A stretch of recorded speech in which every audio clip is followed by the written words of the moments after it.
Mr. Speaker, I rise today for a few minutes of reflection before this Honorable House rises for the summer recess.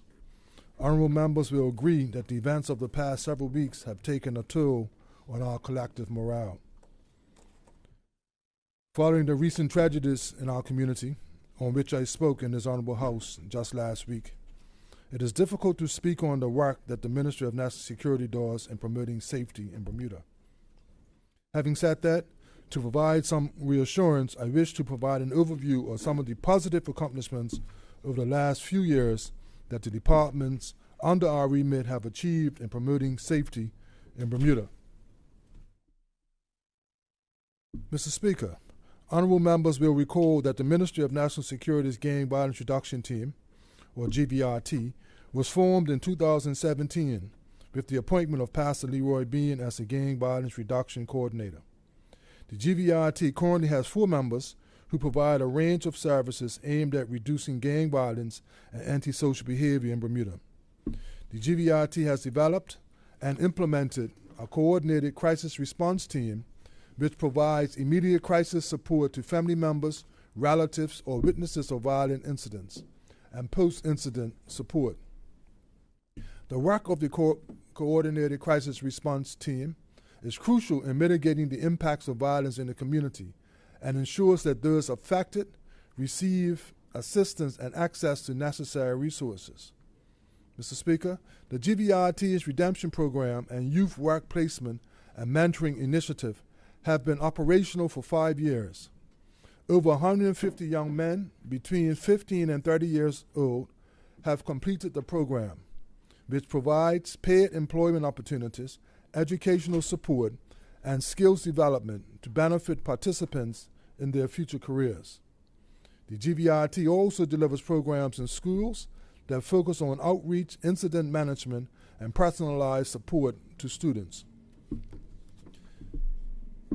Mr. Speaker, the Bermuda Police Service has as its mission making Bermuda safer. To this end, the Bermuda Police Service provides services in alignment with their mission. In 2018, following amendments to the Road Traffic Act 1947, the BPS began conducting roadside sobriety checkpoints that test drivers for alcohol consumption. Due to these checkpoints, several drivers have been arrested while under the influence of alcohol.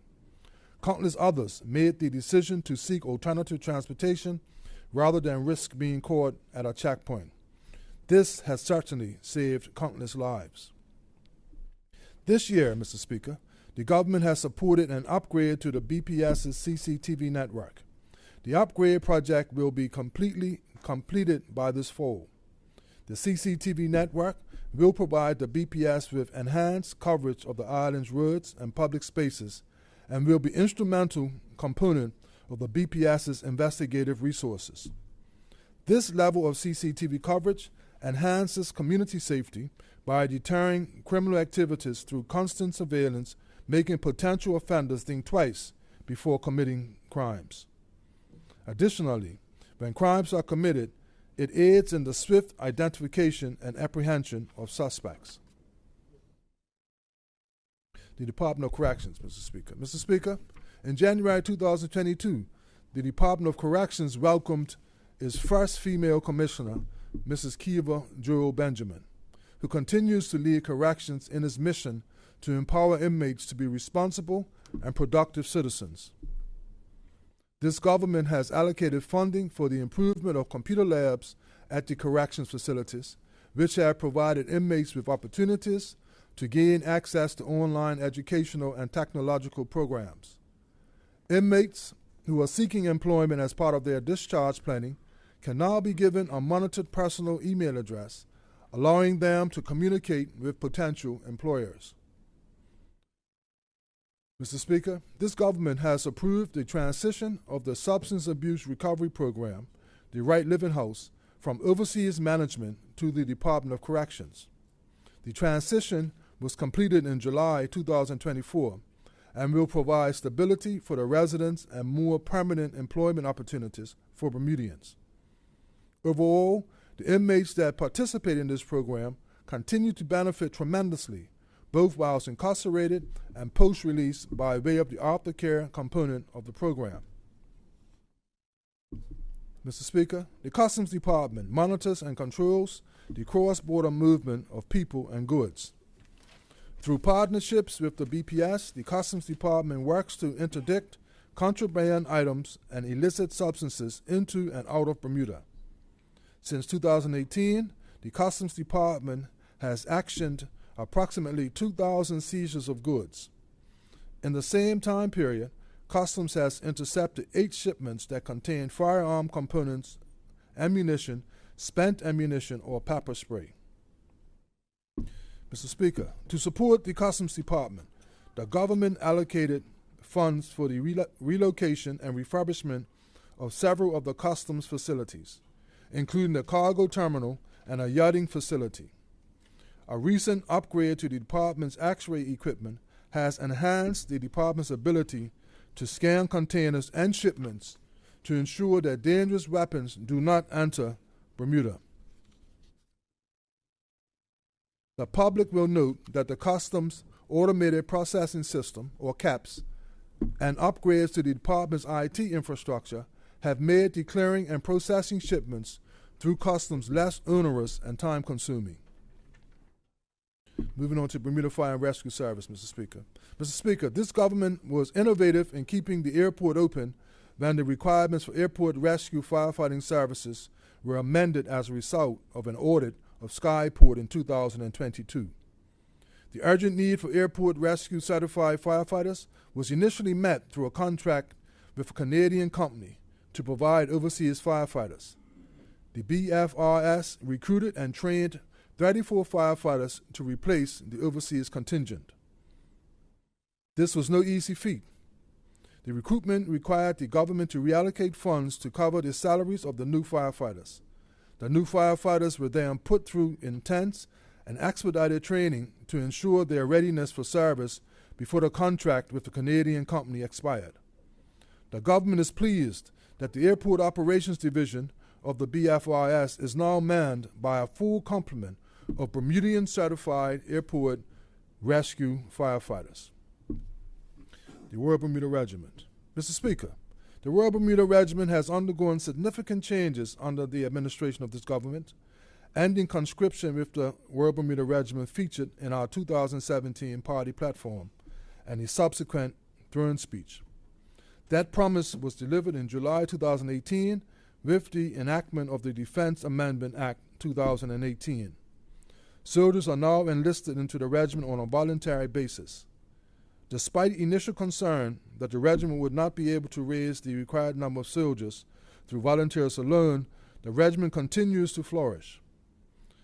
While the number of soldiers enlisted has been reduced in comparison to the numbers obtained with conscription, the quality of recruits has been an immense benefit to the regiment. The regiment's operational effectiveness has not been affected as soldiers are trained to be multi-skilled and the retention rate is longer in comparison to those soldiers enlisted through conscription. Mr. Speaker, in February 2020, the regiment's Coast Guard unit was established.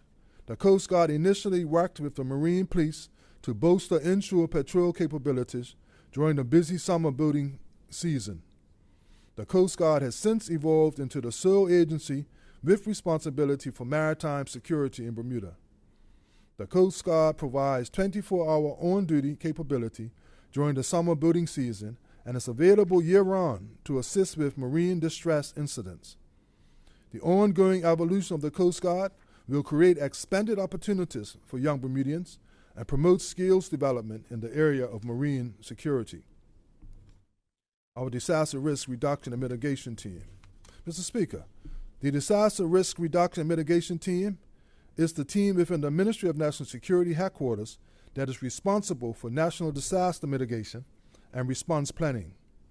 To the uninformed, the team may be thought of as the team that helps after hurricanes. However, under the administration of this government, the team has evolved into much more. Mr. Speaker, the Disaster Risk Reduction and Mitigation Team fosters relationships with other government agencies and external stakeholders to ensure that Bermuda is prepared to respond to a large-scale disaster. The team has facilitated stakeholders' engagement in several areas, including multi-agency preparedness, cruise ship and port disaster planning exercises, food security planning, evacuation planning, search and rescue operations, and the safe transport and storage of chemicals. Our Cybersecurity Unit.